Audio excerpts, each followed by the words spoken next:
최근 대한민국 경제의 상태?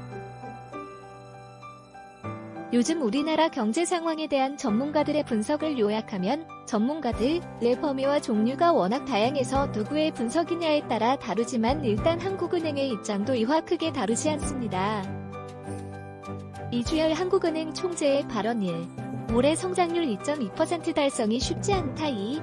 무역 분쟁, 브렉시트, 지정학적 리스크에 따른 불확실성이 커 연내에는 글로벌 경기 흐름이 반등 모멘텀을 찾기 쉽지 않음. 3.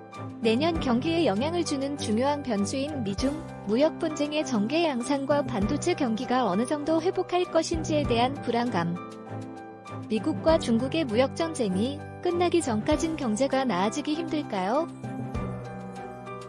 우리나라의 경제 성장률이 떨어지기 시작한 것은 미국과 중국의 무역 갈등이 불거지기 이전의 일이어서 별도의 고민과 대책이 필요한 문제지만 일단 당장 눈앞에 펼쳐진 세계 경기의 침체는 두 강대국의 갈등 때문이죠. 이들의 갈등이 어떻게 전개될지 확실하지 않은 시점에서 투자를 늘리거나 새로운 사업에 진출하는 것은 과거보다 리스크가 큰 일입니다. 환율과 유가가 어떻게 될지 불확실할 때 모든 기업들은 보수적인 결정을 내리고 그 과정에서는 생산이 위축되고 고용이 줄어들죠. 불확실성이 가장 큰 악재입니다. 올해 경제 성장률을 떨어뜨린 가장 큰 요인은 수출의 감소이고 투자의 감소인데 그 원인은 반도체 가격 하락인데 반도체 가격이 올라가야 수출액도 늘고 반도체 관련 투자도 늘어날 텐데 이 역시 미국과 중국의 무역 갈등에 영향을 받고 있습니다. 요약하면 우리나라를 비롯한 세계 경제는 요즘 이 문제가 언제 어떤 계기로 풀리게 될지 아무도 모르는 상황이 길어지는 게 가장 큰 문제입니다. 최근 디플레이션이 올 거라는 걱정도 나오는데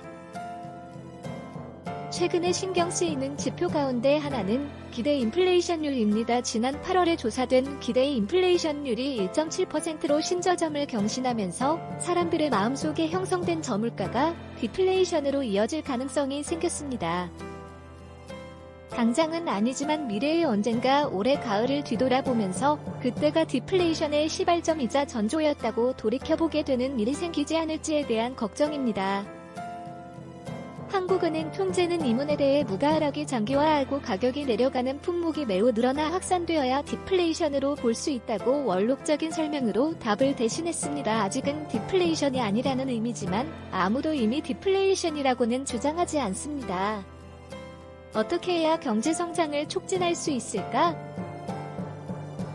이런 불경기를 벗어나는 방법은 두 가지입니다. 1. 같은 상품을 생산하더라도 수요가 늘어나 운이 좋은 경우. 2. 새롭고 업그레이드된 상품을 생산해서 수요를 자극하는 경우입니다. 1번은 그냥 기다리는 수밖에 없고 2번은 우리가 만들어가야 하는 일입니다. 새롭고 업그레이드된 상품을 생산하려면 기술 혁신이나 규제 완화나 제도의 변화는 하나하나가 쉽지 않은 과제입니다.